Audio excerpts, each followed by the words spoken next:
Bienvenido a otro episodio de Hypertrophy, un podcast que gira en torno al entrenamiento de fuerza convencional, la nutrición en la estética corporal y otros hábitos importantes como el sueño, el descanso y la gestión del estrés. Todo desde la teoría hasta la práctica. Nuestra misión es reducir la brecha de información que existe en México, aportando un pensamiento crítico y práctico. Sin más preámbulos, comenzamos. ¿Qué tal? Chicos, bienvenidos a otro episodio de su podcast Hypertrophy, en donde hoy vamos a hablar de un tema que tiene relevancia para todos los que empezaron este proceso de año nuevo me voy a poner a dieta, nuevo año, nuevo yo, vamos a tener la mejor versión y forma física que nunca he tenido y hablaremos sobre las adaptaciones metabólicas a la pérdida de peso. ¿Por qué iniciando febrero o terminando enero ya no estoy perdiendo peso? Y pues venga, vamos a buscar todas las herramientas que nosotros podamos darte para que culpes a la fisiología sobre la falta de progreso. Así que vamos a ello, no sin antes recordarles que en Hypertrophy somos un grupo de coaches. Los 4 que estamos aquí presentes detrás grabando semana a semana este podcast, nos dedicamos a asesorarte, a acompañarte, a moverte más, entrenar mejor, entender mejor de qué se trata el proceso y que podamos tener resultados a largo plazo en tu contexto, ¿no?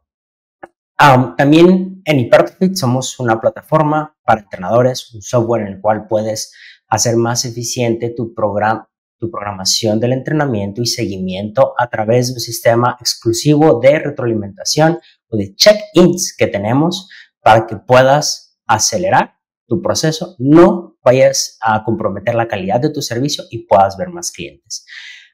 Finalmente tenemos rutinas en caso de que simplemente te guste escuchar esto, hacer cosas para ti, contigo y quieras hacer una rutina especializada, puedes ir y visitar nuestra portada de rutinas. Dicho todo eso y después de tantas promociones, ¿cómo están, chicos? Lau, Sergio, Dani, en ese orden, por favor, para no pelearnos de quién va a hablar primero. Lau, Sergio, Dani, ¿cómo se encuentran? Me gusta mucho que empecemos así, ordenados. Ya quién sabe cómo sea más adelante entrado el podcast, ¿no? Muy bien, vengo de un paseo a los perritos. Ahorita mis pasos se han incrementado un montón, entonces probablemente no tenga adaptaciones metabólicas tan acentuadas en mi siguiente etapa de pérdida de grasa. Espero que en la siguiente ocasión no me toque hacer cardio ya con los pasos que estoy haciendo. Y pues muy contenta de estar con ustedes. Decir qué tal estoy. Jueves. Acabas de decir que puedo perder grasa sin hacer cardio. Me interesa más acerca de eso. Y ahora sí, chicos, pues muy bien. Esta última semana fue una semana bastante pesada. De hecho, justo con Lau platicábamos de eso y nos anticipábamos. Le decía a Lau, viene una semana pesada de carga de trabajo y creo que es un buen momento para implementar una descarga de entrenamiento. Bajamos el volumen de entrenamiento. He tratado de cumplir con las sesiones, pero bastante bien, ¿sabes? Igual, algo que nos gusta agregar ahí como ese toque especial es que buscamos que en la semana de descarga no tenga consumo de cafeína. Entonces, día 6 sin consumir cafeína y seguimos vivos.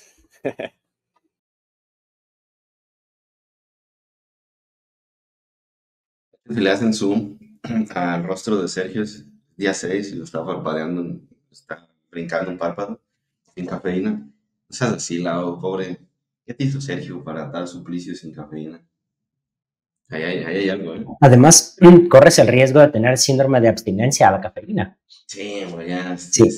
Todavía falta para septiembre, es el mes del testamento. Si por algún motivo has tenido síntomas de resfriado, no es bajo ningún motivo el clima, es que has abandonado la cafeína y esos son los síntomas clásicos de abstinencia a la cafeína. Solo por si lo has notado. Al menos en la cafeína, Beto, saben otras sustancias.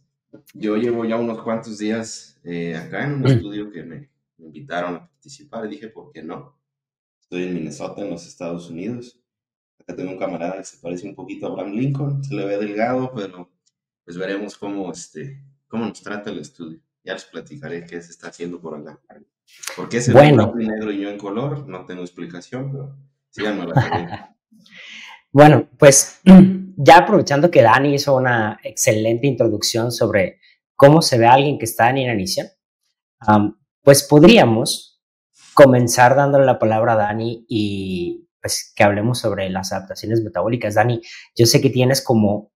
La verdad es que me gusta esta forma en la que vas ordenado y vas tratando de dar las cosas que tienes que saber antes de hablar de lo difícil. Así que venga, Dani, ayúdanos a introducir qué es la adaptación metabólica y después empezamos a hablar sobre los matices. ¿Qué te parece? Tarea difícil, pero haré lo mejor posible. Creo que un poquito de contexto histórico. Me viajé al pasado, estoy en el año 1944, estoy en Minnesota, en los Estados Unidos. Se acaba de fundar el Laboratorio de Higiene Fisiológica de la Universidad de Minnesota. Y pues como sabrán, actualmente estamos estamos en guerra contra algunos países, específicamente de los axis de poder, más particularmente Alemania. Así que muchos soldados, mucha gente está pasando hambre, están pasando inanición. Y acá en Minnesota todavía no es el caso, así que particularmente este nuevo laboratorio lo que está buscando es con un grupo de participantes, incluido mi camarada Abraham acá, ver qué es lo que pasa en periodos continuos, prolongados de restricción energética, ver cuáles son los efectos tanto fisiológicos como psicológicos de la inanición prolongada. Y bueno, para que se den una idea qué es inanición y qué es tan prolongada, en promedio, estos camaradas se mantienen con alrededor de 3.200 kilocalorías más o menos, de acuerdo a los datos que se reunieron en el laboratorio acá en Minnesota. Y bueno, por unas cuantas semanas se les dio esa cantidad para estabilizar su peso, etc. Y después 6 mesesotes de lo mero bueno, a la mitad, déficit energético del 50%, es decir, si tu gasto está en 3.000, pues por 6 meses, sin pausas, porque están en el campo de fútbol y digamos que los tienen ahí, no quisiera decirlo, pero como una especie de campo de concentración, pero no tal cual, solo para hacer una idea de la dinámica, consumiendo esa cantidad de kilocalorías y pues ahora sí, la cosa más científica del mundo, ver qué pasa, ver qué sucede a nivel fisiológico, a nivel psicológico, etcétera. Cero cheat meals, cero salidas, cero refrigerios nocturnos o atracos al refrigerador, no hay nada de eso, por 6 meses. Uno pensaría, si regreso al presente, al 2025, puesto que en esos años hemos escuchado que cuando tú estás perdiendo peso, tu metabolismo se adapta, ¿no? ¿Qué significa eso? Bueno, significa que ya gastas menos energía y como tal, por más que te esfuerzas con tu dieta de 1.500 calorías, como yo, ya comes tan poquito, pues no pierdes peso. O incluso algunos dicen que estás en un, llámale concepto que se denomina como tumba o daño metabólico, en el cual pues ya le diste en su madre a tu tasa metabólica y por tanto te va a ser muy difícil seguir perdiendo peso. Si me regreso a 1944, pues parece ser que mi camarada acá presente no ha llegado a ese punto porque ya lo vemos prácticamente en los rines, en los huesos. No parece ser que su metabolismo ya esté diciendo, oye, ¿sabes qué? Lo poquito que nos den lo voy a almacenar porque ya estamos en niveles muy peligrosos de grasa corporal, ¿no? Ese es el contexto y este estudio en particular de Minnesota es sumamente interesante porque, bueno, en primera instancia no sería, creo yo, permitido actualmente por algún comité ético. Te imaginas, vas con la universidad y les dices, oye, tengo una idea. Claro, platícanos. ¿Qué les parece si tomamos a 30 camaradas y los hacemos pasar hambre por 6 meses y a ver qué pasa? No creo que suceda, no vas a tener gente que acceda a tal cosa. Y por eso es que es un estudio único y también por el contexto histórico y porque nos ayuda a entender un montón de cosas ya desde esos años y de hecho hay un montón de estudios que se deslindan de todos los datos recopilados en esos años, en donde, ok, ¿qué pasa con la tasa metabólica? ¿Realmente se adapta? ¿Y qué pasa después? Porque otra parte interesante del estudio es, ya que los mataste casi de hambre a estos pobres tipos, ¿qué pasa después cuando les vuelves a dar más energía suficiente para mantener lo que en teoría era su requerimiento previo a la intervención de pérdida de peso? Y ya de ahí, eso es lo que nos da como un contexto súper general a qué nos referimos con adaptaciones metabólicas, porque ese es, no sé si tengo una traducción, corríjanme, o si alguien la sabe, pero les llaman como umbrella, como estrés metabólico, que son muchas cosas, y decir estrés metabólico es muy ambiguo, es muy, así como que muy abierto. Lo mismo adaptaciones metabólicas. Dentro de adaptaciones metabólicas, finalmente podemos hablar de termogénesis adaptativa. Esa Te es la interrumpo, caída. te interrumpo un tantito porque decía si había una traducción De en Umbrella, no sé si español. tenga alguna. En español, para el contexto, sería un abanico de oportunidades, pero digo, la traducción literal sería es un paraguas, ¿no? Sí, es que el Este, paraguas no tiene mucho sentido, creo que va más por el abanico, así como que ajá, abarca pero muchas cosas. es por ahí va. Y dentro de ese abanico está la termogénesis adaptativa, que es la caída en el gasto energético basal, que también hay de hecho un poco de controversia entre si es lo mismo basal que en reposo, pero bueno, igual tocamos eso más adelante. Otras son las adaptaciones conductuales, otras son adaptaciones hormonales, como caídas en hormonas anabólicas como testosterona, IGF-1, estrógenos en mujeres, insulina incluso. Y todo esto es como que la serie de cosas que forman este abanico y que denominamos adaptaciones metabólicas. Y hay un estudio, por ahí lo podemos también mencionar más adelante, que pone en juicio hacia el 2023, más o menos, si realmente existe este fenómeno. Porque es muy complejo. Digamos que evaluar cuántas kilocalorías necesitamos para mantenernos es un rango, es dinámico y puede verse impactado por un montón de factores. Entonces hace el tema muy complejo, pero no al nivel que a las personas que intentan perder peso y a lo mejor no lo logran como les hubiera gustado suelen imaginar. Ese es el contexto y creo que ya de ahí nos podemos agarrar un poquito y sobre todo tener muy presente esta imagen, por eso la puse acá de fondo, porque el que tuviéramos un mecanismo que en algún punto detiene la pérdida de peso, así en seco, sería muy bueno en contextos poco favorables a lo largo de nuestra historia, de la humanidad, pero pues porque no parece ser el caso, ¿verdad? Ah, estaba escuchando un podcast que tiene un montón de tiempo, no me acuerdo ni cómo se llama, pero me puse a buscar un podcast en los que había participado Trexler, el doctor Eric Trexler. Y en uno estuvieron hablando sobre psico, caloriza in, caloriza. Y habla, de hecho, también en el de más, ¿no? ¿Cómo se llama? Siempre se me olvida el Office Hours, ¿no? En el podcast de más, de Office Hours, dice mucho de un libro que se llama Born, que habla de un investigador con el que Eric estuvo y que habla mucho sobre las adaptaciones a la pérdida de peso. Y cómo ahorita que dices abanico de opciones, todas las cosas que lo abres y dices, no manches, son un montón de cosas. Psico, pues parece ser como la forma simplista, ¿no? Y la respuesta a la pregunta que diste por ahí es, ¿eventualmente el organismo se adapta? Sí. La pregunta es, ¿cuál de todas las cientos de cosas que puedes adaptarte es la que está pasando contigo? Y es de lo que trata el libro, ¿no? De Bourne, que dicen, cuando dicen psico, la parte de la ecuación de Calabi-Yau tiene más de 60 y tantas ecuaciones para cuando se publicó el libro. Y las personas creían que era simplista, como decir, termogénesis adaptativa, ¿no? Y como efecto termogénico los alimentos, ejercicio físico, actividad física, bueno, más bien termogénesis del ejercicio, no asociada al ejercicio y así. Decían esas 5 cosas, pero ves el umbrella y son un montón de cosas que Dr. Drexler decía, yo no entiendo. Y si él dice, yo no lo entiendo, o sea, yo me abrumo con la cantidad de cosas que habla este doctor en el libro de Bourne, pues creo que ya nos da, para quienes conocen al doctor, mucho que decir. Ok, no sé si alguien más quiere tomar la palabra, yo quería tomar ese comentario cultural.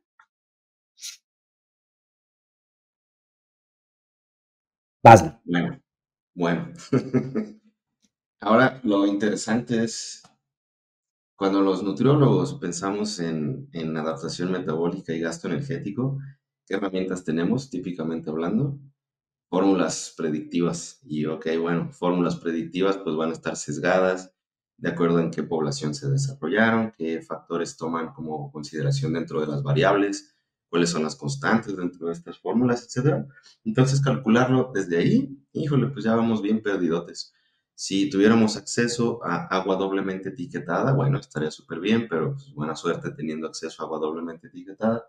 Y lo siguiente sería calorimetría indirecta, que muchos sí tienen acceso, sí es más factible, pero aún así tenemos mucho margen de error para realmente saber cuántas kilocalorías en teoría yo necesito, perdí peso, cuántas ahora necesito, pero creo que el concepto es sumamente sencillo, comprendiendo que, ok, si pesabas 80 al inicio, 80 kilogramos al inicio de tu intervención y ahora pesas 70, bueno, pues eres 10 kilos menos de humanidad, 10 kilos menos entre todos los tejidos, no exclusivamente grasa, no exclusivamente masa libre de grasa, digamos que un conjunto de todo ello, ya dependiendo cómo fue tu intervención, pero se entiende que gastas menos energía. ¿Qué tanto impacta en tu consumo energético? Si nos paramos con las fórmulas y hacemos, no sé, Tinsley antes, pesando 80 y después con 70, híjole, probablemente veamos una caída de, ¿qué les gusta? 30 kilocalorías, 50 kilocalorías, no demasiado.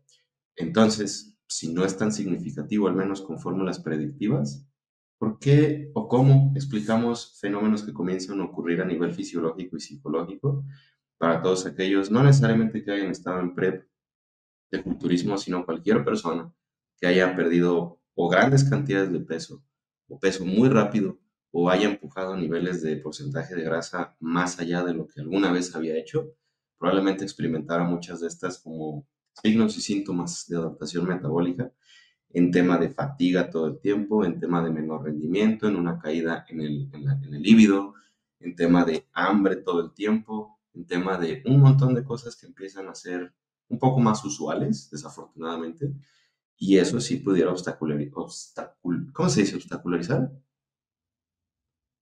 Eso, la pérdida de peso. Y el Obstaculizar. problema es que muchas personas piensan que esa es la limitante por la cual no pueden perder peso, porque ya el metabolismo se averió, se rompió, se dañó, y pues ya buena suerte arreglando eso, ¿no? Pero si hacemos uso de un poquito de razón, como muy pocas veces hacemos, no sé de un tejido humano que no tenga plasticidad. Si alguien sabe de alguno, hágamelo saber. Uno que de plano no se adapta y se queda igual por lo largo de todas nuestras vidas, pues yo no sé de alguno. El metabolismo, es decir, el gasto energético es igual. Así como puede disminuir, puede incrementar, Yo, se puede yo- yo- adaptar, yo se sí puede tengo, mover. yo sí tengo algunas dudas por ahí, porque planteas cosas interesantes en el sentido de, estás perdiendo peso y eres 10 kilos menos de tu organismo en todos lados, ¿no? ¿Qué tanto se afectan tus riñones, cerebro, hígado y corazón ante una pérdida de peso sin pensar en el tejido adiposo infiltrativo que pueden tener? Creo que esa es una pregunta importante porque si hablamos de cuánto metabolismo basal tiene cerebro, riñón, hígado y corazón, en porcentaje, podríamos decir que va a impactar de forma drástica la pérdida de peso de tus órganos y tu gasto energético. Y no es así, ¿no? Entonces, del tejido que estoy perdiendo, ¿qué porcentaje es masa libre de grasa? Y de esa masa libre de grasa, bueno, de la masa libre de grasa, ¿qué es lo que sí se reduce drásticamente y qué no? Porque los órganos que creo son más importantes no cambian, al menos no he visto ningún reportaje que diga, tenemos un estimado, ¿cuánto puede cambiar? No veo que cambie, pero no creo que impacte el cambio, ¿no? Porque si pierdo 100 gramos de cerebro, seguramente importa, ¿no? Y no nada más a nivel, sí, claro, y no nada más a nivel metabólico, a nivel cognitivo. ¿Cuánto es lo que tendría que perder para disminuir este órgano fundamental en mi vida para funciones que tienen nada que ver en sí con metabolismo, sino más bien con cómo pienso, cómo duermo, cómo regulo, cómo hago otras actividades? ¿Qué pasa a nivel renal? ¿Qué pasa a nivel hepático? ¿Y qué pasa a nivel cardíaco? Creo que los tejidos más relevantes y que más impactan en nuestro gasto basal no cambian prácticamente nada. Y no sé qué opinión tienes ahí, porque cuando dices 10 kilos menos, me hizo ruido ok, estos órganos, yo no conozco información que nos diga tenemos menos corazón, no creo que vaya a existir en algún momento, ¿no? No creo, pero quién sabe, la tecnología puede avanzar mucho, pero pues me hace ruido, no sé qué opinas sobre eso, más bien. No tengo manera de saber exactamente cuánto pudiéramos perder de órganos vitales, pero creo que sí sería una muy mala noticia. Pero me hiciste recordar un estudio que a lo mejor nos puede ayudar a entenderlo al revés, que es este del metabolismo humano a lo largo del ciclo de vida utilizando datos de la Agencia Internacional de la Energía Atómica, que tomó personas de 20 y tantos países, desde los meses hasta los 90 y tantos años de nacidos, para ver cómo se iba graficando su gasto energético basal a lo largo de todos esos años. Y hay cosas bien interesantes que rompen con muchos mitos y creencias que solemos tener. Una de ellas, que creo nos ayuda a entender un poquito a la inversa, es el caso de mujeres embarazadas, posparto y lactancia. De manera muy sorprendente, cosa que me sigue volando en la cabeza, es que su gasto energético basal no se ve afectado de forma significativa ni durante el embarazo ni durante la lactancia. ¿Cómo entonces es que están teniendo recursos necesarios para producir leche, para todos los procesos de traer un ser humano nuevo al mundo? Probablemente tenga que ver con una mayor utilización de sustratos endógenos, y esto nos puede hablar también a nivel evolutivo, de qué tan eficientes nos hemos hecho para sobrevivir en condiciones de hambruna, que esa ha sido la norma, no la norma que tenemos actualmente de lo opuesto, y nos ayuda a entender que probablemente estos órganos que mencionas, creo y es mi opinión, no deberían verse afectados por la gran capacidad que tenemos de utilizar sustratos, pero eso sí, ahorrar cosas que sí no son estrictamente hablando necesarias. Ahora sí, hablando de estudios de caso de culturistas, ¿en dónde vemos que sí se impacta? La primerita en irse, en la mayoría de estudios. Antes de dejarte ir, perdóname que te interrumpo porque No, es que dale, me dale. parece sumamente interesante este intercambio de perspectivas. Y cuando dices sobre las mujeres embarazadas, no sé si has estado de cerca con o has tenido la oportunidad de conocer a una mujer que esté embarazada y te comparta sus barreras durante el embarazo, especialmente en el primer trimestre, donde se forman la mayoría de los órganos, no es tanto el crecimiento del feto, es más bien, tengo que formar un producto nuevo, tengo que hacer órganos nuevos, tengo que hacer cerebro, tengo que hacer, etcétera, ¿no? Y están tremendamente agotadas. O sea, el primer trimestre de embarazo y algunas durante todo el embarazo no están con un nivel de somnolencia como si tuvieran síndrome de apnea y hipopnea obstructiva del sueño, ¿no? Así que están por dormirse, ¿no? Especialmente el primer trimestre. Creo que de los síntomas más reportados en general a nivel estadístico es fatiga el primer trimestre. A algunos no se les va, a la mayoría se les va después del primer trimestre, pero entonces, ¿de dónde sacan energía? Porque no cambia drásticamente. Seguramente si hay recursos que están privados en otro lado, ¿no? Y no podemos hablar tanto de, es que las hormonas son las que, no, porque lo que te podría dar más fatiga es una privación de estrógenos, y los estrógenos durante el embarazo no están abajo, no están caídos, ¿no? Hasta por eso tienen el cabello hermoso, porque los estrógenos están por arriba. Entonces, me parece interesante no cambiar el metabolismo, pero ¿qué sí sacrifico? ¿No? ¿Cuántos síntomas asociados al embarazo hay? Entonces, creo que si vemos esa parte global, pues podemos decir, ok, tal vez en modo de supervivencia no me conviene poder mantener todo en orden. Y entonces tengo que hacer que tengas pues, efectos negativos de estar embarazada, pero vas a poder crear vida. Ese es el precio que tienes que pagar, ¿no? Yo lo veo así.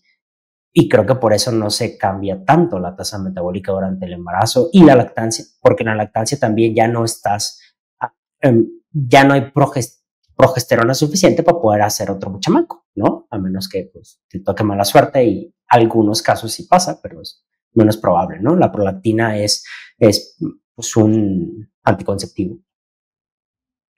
Yo justo ahorita estoy entrenando a una mujer que recién pues ya se dio cuenta que está, bueno, ya se hizo estudios y todo, está embarazada, y pues una de las cosas por las que dijo, bueno, seguramente estoy embarazada, porque ya está su segundo bebé, es justo esos síntomas de fatiga que tú mencionabas, Juan. Entonces, sí puedo ver esa parte, y quizá una de las cosas, decías, pues tal vez no es únicamente las hormonas. Algo que me viene a la mente es la capacidad de las mitocondrias de volverse más eficientes para poder extraer más ATP, que es, digamos, como esta moneda, ¿no? Con la que vamos a pagar procesos, digamos, dentro del cuerpo, y pues sacar lo más que se pueda sin casi gastar calorías, ¿no? Que esa es otra de las cosas que también suceden dentro de esta serie de adaptaciones metabólicas que pues ya ambos han dicho no es únicamente me cuesta trabajo perder peso, no es únicamente tengo un poco más de hambre, sino que se extiende a una gran variedad de sistemas. Por ejemplo, el digestivo, ¿no? Algo que yo experimenté en mi última etapa de pérdida de grasa, en mi opinión no fue tanto como fatiga ni tampoco alteraciones en el sueño como en otras ocasiones, pero la cuestión digestiva sí se vio mermada. Entonces también pues hay un componente, creo, igual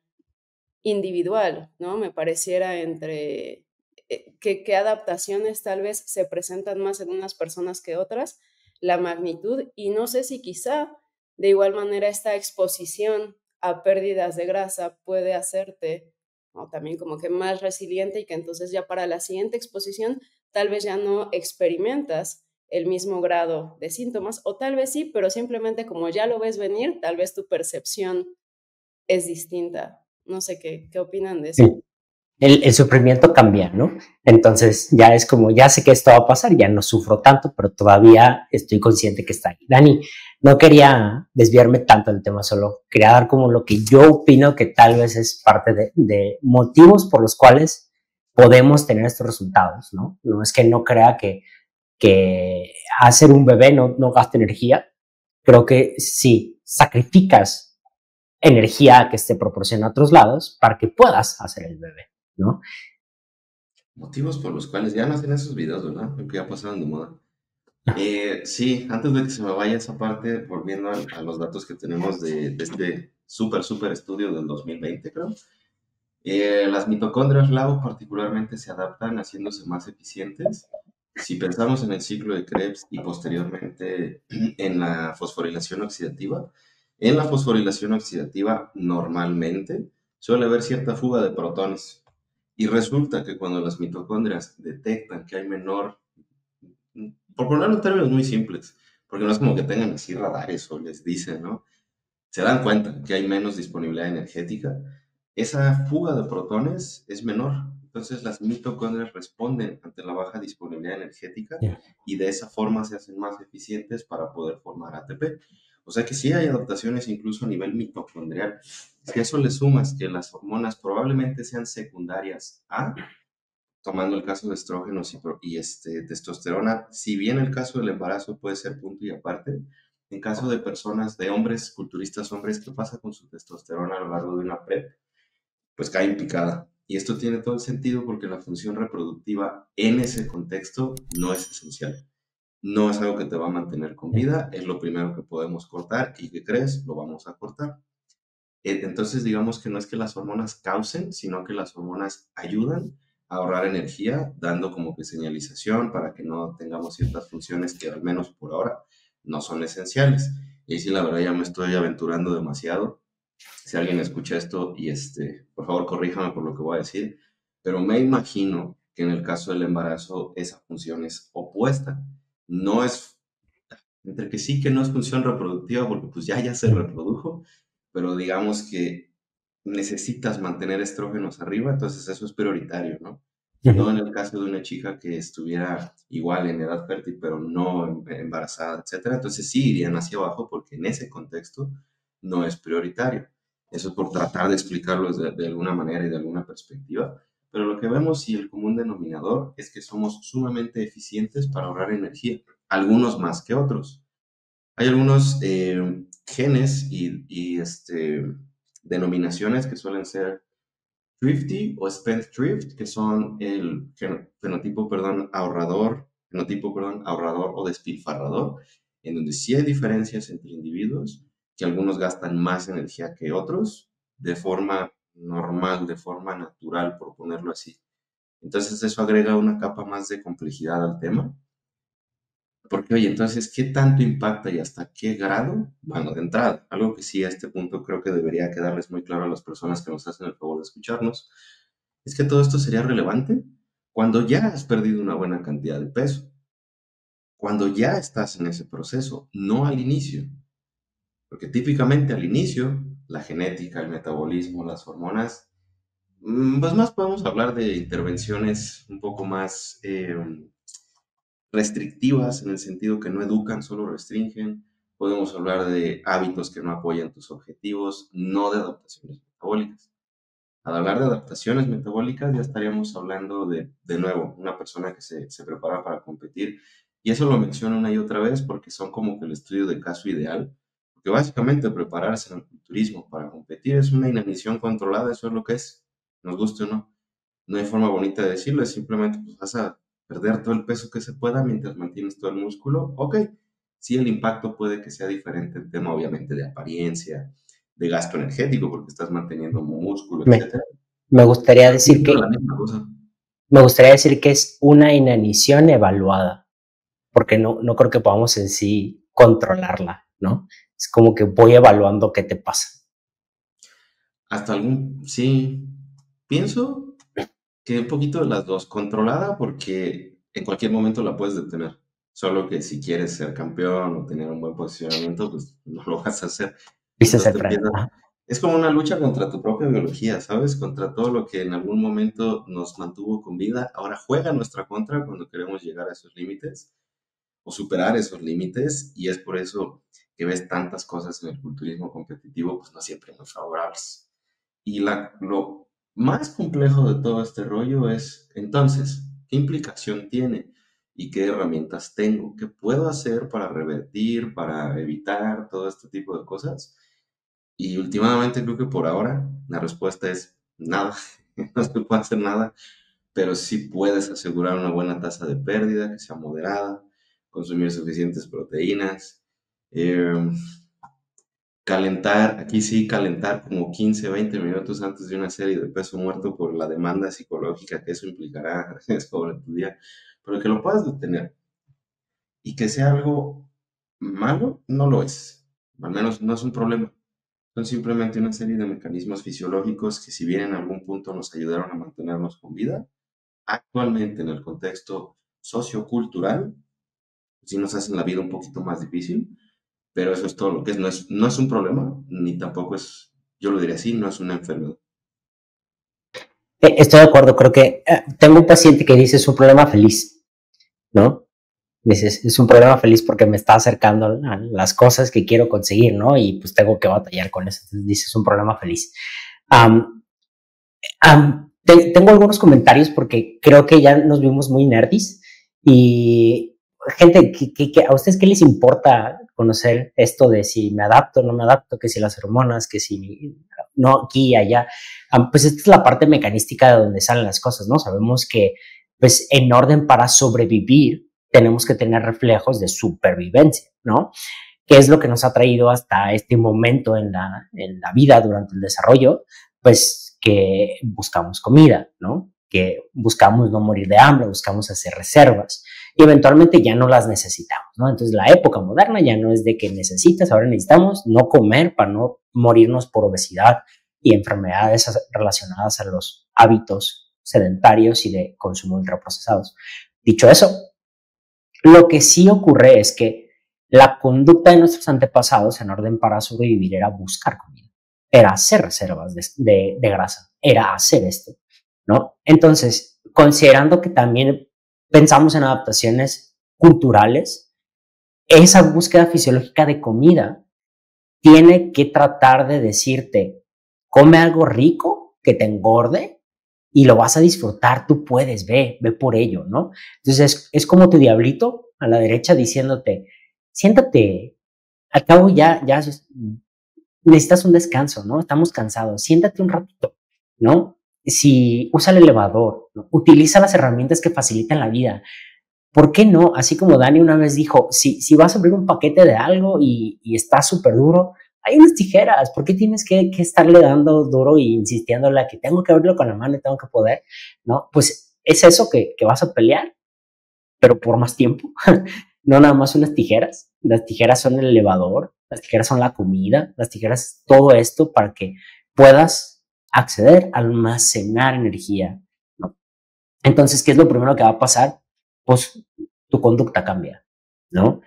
Y eso es lo que antes va a hacer que empieces a no perder peso. Por ahí, algunos dicen la verdadera meseta es después de que 2 semanas no pierdes peso. Yo creo que tal vez no es como la verdadera meseta. Todo súper controlado. pero que es todo súper controlado desde la perspectiva que tú lo entiendes hasta ahorita. Estoy comiendo exactamente lo mismo, estoy dando la misma cantidad de pasos, estoy el mismo tiempo parado, ¿qué está pasando con mi conducta diaria? Y una cosa que creo que no terminamos de comprender, si todos tienen reloj inteligente, o los que tienen la oportunidad de escucharnos, el reloj inteligente te dice, tienes 12 de 12 horas de pie, ¿no? Seguro ustedes que tengan por ahí, dice 11 de 12, 12 de 12. Y tengo pacientes que llegan y me dicen, es que estoy 12 horas de pie. No está 12 horas de pie. Lo que dice tu reloj es que cada hora estás de pie por lo menos 3 a 5 minutos, dependiendo cómo está configurado, ¿no? Pero que no tienes más de una hora sentado. Eso es lo que dice tu reloj. Si, por ejemplo, dice que de las 8 a las 8 estuviste parado 12 horas cada hora, tú no estuviste de pie 12 horas. Es probable que a las 8, a las 9, a las 10, a las 11, por lo menos te paraste 5 minutos, ¿no? Pero tal vez antes estabas parado media hora cada hora y de repente estás parado nada más 5 minutos cada hora, ¿no? O 6 minutos. Y eso es comportamiento que no evaluamos, pero sí evaluamos la cantidad de pasos, ¿no? Pues estás parado, pero te estás recargando, ¿no? O sea, exacto. Eso pasa también, por ejemplo, con el cardio, ¿no? Si van subiendo la inclinación, pero pues ya termina siendo así como que me estoy agarrando de la máquina. Exacto. Y además hablaban de la eficiencia. Si hay eficiencia nunca hago cardio y de repente empiezo a hacer cardio porque pues quiero perder peso.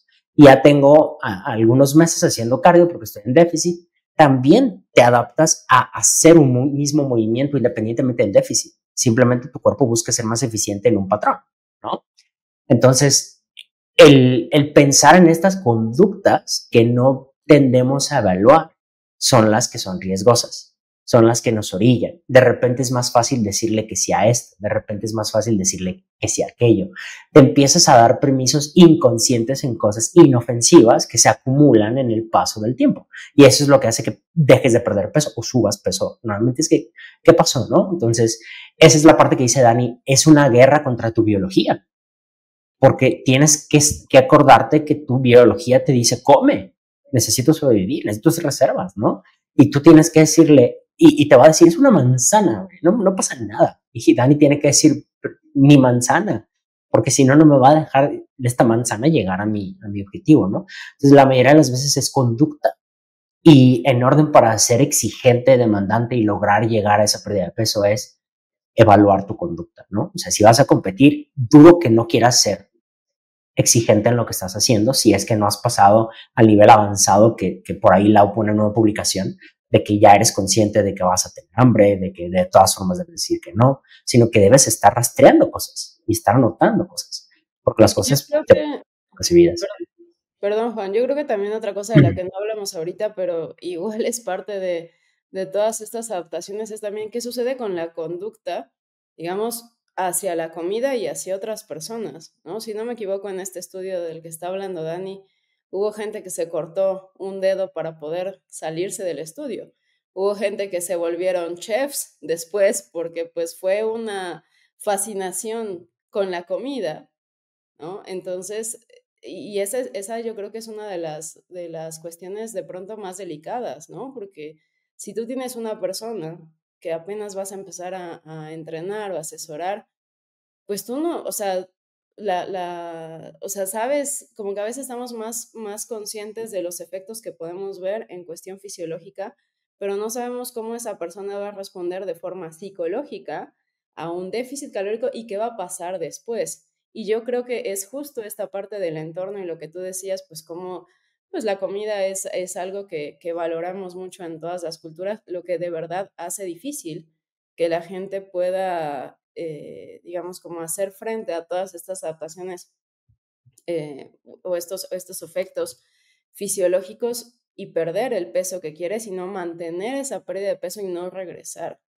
¿no? Yo creo que esa también es una cuestión importante, no se da ni si, o sea, tal vez nos salgamos un poquito del tema, pero por ejemplo, en tu caso, en tu preparación, si tuviste también como algo de eso. O sea, yo sé que, por ejemplo, para mí, en mi última pérdida de grasa, o sea, sí era como, o sea, a la hora de comer, súper intolerante con que hubiera como que alguna distracción, ¿no? O sea, era como voy a comer y no quiero que suene el timbre, no quiero, ni ponía atención a si estábamos viendo, por ejemplo, algo de pronto por ahí en la tele, ¿no? O sea, como que nos volvemos pues como los animales también, o sea, como muy celosos con nuestra comida. Yo creo que Dani ya está del otro lado. Dani tolera bien las cosas psicológicamente, así que dice, pues ya ni No, modo, hay hombre, que darle. no, te empiezas a enojar de todo, ¿sabes? Y es así como que eh, empiezas a ser menos empático. Fíjate que desde entonces, y sé que es algo que necesito trabajar en, me cae automáticamente mal la gente que se queja de la comida sin razón aparente, de que son piquis en todo sentido, que este restaurante está horrible, con esas expresiones, como que esta comida está horrible, ¿sabes? Así de, cállate, güey. Ese tipo de cosas como que sí me cambiaron un poquito la perspectiva y creo que eso tiene mucha razón de ser, seguro la conocen, la jerarquía de necesidades humanas de Maslow, en donde hasta abajo están las básicas, que son las necesidades fisiológicas de alimento, agua, temperatura o calor y descanso. Eso es como que lo que todos necesitamos hasta abajo, es el fundamento. Y pues oye, si no tienes comida e incluso calor en algunos casos, puesto que empiezas a tener más frío todo el tiempo y menos descanso, imagínate cómo vas a estar. Porque arriba de eso viene lo psicológico, necesidades de seguridad, necesidades así como que de que no te va a pasar nada malo. Después también nos hablan de necesidades de relaciones íntimas, de amigos, de todo este tema, perdón. Luego hacia arriba, prestigio, necesidad de lograr algo, de cosas importantes que son las de estima. Y hasta arriba, así como que la cerecita del pastel, realización personal, por ejemplo, lograr tu potencial, actividades creativas, etcétera. Pues si no tienes alimento, si no tienes descanso, ¿tú crees que vas a estar preocupándote que porque te sacaste 9 en un examen o porque, no sé, cosas de ese tipo? Empiezas a cambiar tus prioridades y eso es uno de los retos más difíciles que muchos culturistas, en muchos podcasts sí ya creo que se me notaba y es chistoso porque uno no lo hace de mala leche, se los juro, pero a veces es como que tienes que elegir tus batallas, de que no sé, mensajes te llegan, ¿no? De algún cliente que, oye, es que no me gusta el aguacate. A pesar de que les grabo un video de, mira, los equivalentes, puedes hacer esto, bla, bla, bla, lo que tú quieras. Es como que, ok, ¿qué le digo? Que no me gaste recursos, que tengo muy poquitos ahorita. ¿Cómo abordo esta situación, sabes? Y cosas también en el gimnasio que yo sé que si conozco gente, pues me van a saludar, lo que sea, porque pues vivimos en una sociedad, ¿no? Pero yo no quiero que me hablen. Yo no quiero entablar chit chat, como le llaman. No quiero conversaciones de esas. No tengo energía, güey, no tengo recursos para esto. Por favor, no lo hagan. Y obviamente la gente no lo entiende. Es como que a uno que otro sí le llegué a decir, ah, es que deseando así, bla, bla, bla. Ajá, ¿cómo crees? ¿Por qué será? Y ya sabes, como que empiezan. Y yo sé, entiendo, traté de mantenerme calmado en esos contextos, pero no es fácil, sinceramente no es fácil. Y se entiende por qué a nivel fisiológico, porque primero es lo fisiológico y después es lo psicológico, al menos de acuerdo a esta prioridad de necesidades. Y creo que eso nos ayuda a entender que ya en esos contextos el juego se vuelve en administrar tus muy pocos recursos y eso ya es estresante. Es como cuando andas bien apretado de lana y tienes que elegir, pues, ¿qué compro? ¿El atún, la lata de atún que cuesta 10 pesos? ¿O o pago el pasaje? Cosas así El que, yogur Chobani. ¿mande? El El yogur Chobani, Chobani en vez de la... exactamente, o de dónde agarro proteínas, ya sabes, este tipo de cosas. No, el Se yogur vuelve Chobani ya pasa solo para ocasiones especiales en esos casos. Pues eso ya es un súper es lujo. las En celebraciones y cosas cumpleaños pides un yogur Chobani en vez de pastel. del, del que es de cookies and cream, le pones algo arriba y queda guau. Entonces de eso se trata el juego, de últimamente administrar tus muy poquitos recursos y si ya de por sí tienes un estrés fisiológico importante, a eso suma el estrés psicológico. Y lo difícil es a veces, pues es que al menos en el contexto deportivo, pues tú lo estás eligiendo, nadie te está obligando. Es así como que esta eterna batalla entre tu propia fisiología y después la parte psicológica de por qué sigues y qué tienes que demostrar, ya sabes, se vuelve sumamente desgastante si no tienes las herramientas. Justo ayer hablábamos brevemente de eso con Ryan Doris, donde él lo que está buscando como culturista ahorita es ser el mejor culturista que él pueda mientras vive una vida normal. mientras tiene relaciones interpersonales, mientras come con sus amigos, ya sabes, aún así ser culturista, porque es como luego dicen en la práctica de monjes budistas, que es más fácil practicar todo eso cuando eres un monje, porque pues no tienes ningún tipo de tentación, no tienes nada de eso, es como que tu entorno lo facilita, ¿no? Pero en nuestro entorno, a pesar de que nos dedicamos a estas cosas y 24/7 estamos pensando en esto, pues no nos lo facilita mucho, siendo sinceros, a pesar de eso. Entonces, esa es la dificultad. Sí, hasta cierto punto, así como que aterrizándolo en aplicaciones prácticas para las personas, sí, sí hay grado de adaptación, sí puede repercutir, pero de ninguna manera es la razón única y exclusiva por la cual no se puede perder peso o se recupera el peso muy rápidamente. Ni la primera, ¿no? O sea, en realidad es que justo ese te punto gana es el el que te recuperas el interesante, ¿no? cuando escuchas a las personas y es oye, es que yo no puedo perder peso por las adaptaciones metabólicas, ¿no? Y ahorita con todo lo que se congeló el metabolismo. Tengo Pero metabolismo lento. parece un chiste y es lo que la gente actualmente tiene como que muy planteado, y ya lo vimos en este caso con el ejemplo de Dani, ¿no? Conforme más se fue acercando esa competencia, podían verse más presentes, ¿no? Estos síntomas y demás, pero ¿hasta qué punto? ¿No? ¿Hasta qué punto? No fue cuando en su primer semana, en su primer mes de pérdida de grasa, cuando muchas veces las personas creen que ese primer mes, segundo mes, es debido a esto. Y creo que en gran parte esto es por falta de monitoreo como tal, ¿no? Que realmente en primera tienes un plan estructurado que estás siguiendo, sabes qué es lo que estás haciendo, qué podrías modificar. En mi caso, trato de modificar de manera gradual y ser de manera, digámoslo, puntual, no mover todas las variables al mismo tiempo, sino, oye, a ver, vamos a iniciar con la ingesta, oye, a ver, vamos a meternos con algo de actividad física, los pagos del día, oye, es necesario aumentar cardiovascular, ¿no? Pero poco a poco vas buscando ir gestionando esas variables y que al final sepas qué es lo que estás moviendo y que te des a la tarea de estar monitoreando, ¿no? Cómo responde, porque ahí es donde vamos a empezar a ver, es necesario hacer algún ajuste, podemos esperar una semana más, no está escrito en piedra que, oye, si en 2 semanas no perdió peso, ya tengo que meter mano, ¿no? Hay que evaluar y hay que entender qué es lo que está pasando en el contexto de la persona, y que si bien, si van a llegar esas adaptaciones, sí, pero tranquilo, no van a llegar en tu primer mes, tú relájate, tienes margen para seguir avanzando, lo interesante es cómo vas a ir navegando esta situación, ¿no? Y me gusta muchísimo escuchar todas las perspectivas, cómo se van combinando, y esto, o sea, cómo realmente pueden abordarlo de una manera integral para que se entienda todo el trasfondo de, oye, ¿sabes todo lo que tiene que ocurrir para que de verdad las adaptaciones metabólicas te estén jugando en contra? Cuando a veces se usa así como, la razón es esta, son las adaptaciones metabólicas, por eso no pierdo peso.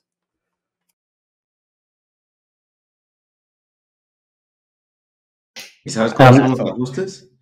Te tumban un cacho de calorías. Esos son los ajustes. Peso, ¿qué hago? ¿Qué te puedo yo decir? Come menos, ¿no? Esos son los ajustes. Luego a mí me sorprende que consulta es, bajamos más para asegurar, bajaste, pero volvemos a bajar, ¿no? Y así cada mes, hasta que llegan 900 o cota, ¿no? Sí, también hay nutris que se pasan de lanza. Para cerrar, porque Lau ya va a tener que retirarse, ¿sí, Lau? ¿O tenemos tiempo? Hoy sí. Ok, no pasa nada. Entonces, para ir cerrando, quiero decirlo, Dani, lo voy a decir aquí, no me voy a quedar callado. Estás en el negocio de la comida, por favor no les digas que te cae mal que se quejen de la comida, ¿no? No les digas a tus clientes, estás en el negocio donde la gente se queja de la comida. Estoy a dieta, pero no me gusta esto, ¿cómo cambio esto?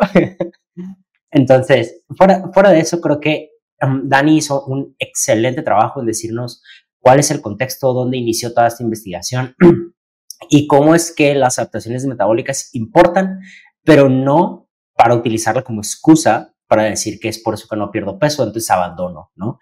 Hay que buscar estrategias para poder llevarlas de una forma menos sufrida o más noble, como quieras verlo. Acá dice Lau, ya te lo esperas, ¿no? Entonces, como ya te lo esperas, es como sé que voy a tener hambre, sé que va a pasar esto, lo acepto, y como dice Dani, aceptación y compromiso. Lo acepto y me comprometo a luchar esta incomodidad para poder llegar a ese objetivo, y pues muchísima gente puede hacerlo. El problema es que no lo veas como el régimen es lo que me tiene aquí y ahí eventualmente pasa la competencia y abandono y vuelvo a ser la misma persona de antes. El problema es ese, por el cual tendemos a recuperar peso, dejamos de poner esfuerzo en hacer un cambio longitudinal. No sé si quieren aportar algo más, creo que se cubrieron perfectamente todos los aspectos. Lau, Dani, Sergio. Sí, yo rápidamente la analogía que suelo poner todo el tiempo aquí es la de videojuegos. Por ahí si alguien es de mi edad y se acuerda de tremendo juegazo de Legend of Zelda Ocarina of Time del Nintendo 64, recordarán el Templo del Agua. Qué pesadilla esa cosa, las primeras veces que entrabas y no sabías ni por dónde te estaban cayendo los madrazos y ya estabas como que harto. Algo así es como que las adaptaciones, ¿no? Si empiezas a experimentar más hambre, más fatiga, como que ya las cosas no marchan, ¿qué está pasando? ¿Lo estoy regando? ¿O ya rompí mi metabolismo? Dios mío. Pero conforme lo vas haciendo, ya como que conoces, ah, sí, es que cuando se cae eso es porque ya estoy en cierta fase. Ah, sí, es que primero tengo que apretarle aquí a este switch para que se baje el agua, etcétera. Empieza a ser más familiar, no más fácil, porque sigue siendo una labor, sigue siendo así como que tienes que hacer el trabajo, pero cuando ya sabes a lo que vas y ya tienes por lo menos la información de qué se trata y qué implica todo esto y lo aceptas y aún así haces el trabajo, no te diría que ya no las vas a enfrentar, pero por lo menos ya no es así el mismo tamaño de obstáculo que tenías previo. Perfecto. Pues chicos, nos vemos la próxima semana. Ya tenemos día. Nos vamos a estar subiendo episodio nuevo los viernes. A punto de las 5 de la mañana ya van a tener su episodio porque puedan escucharlo, verlo en la modalidad de su preferencia. Muchas gracias por escucharnos. Este es Hipertrofia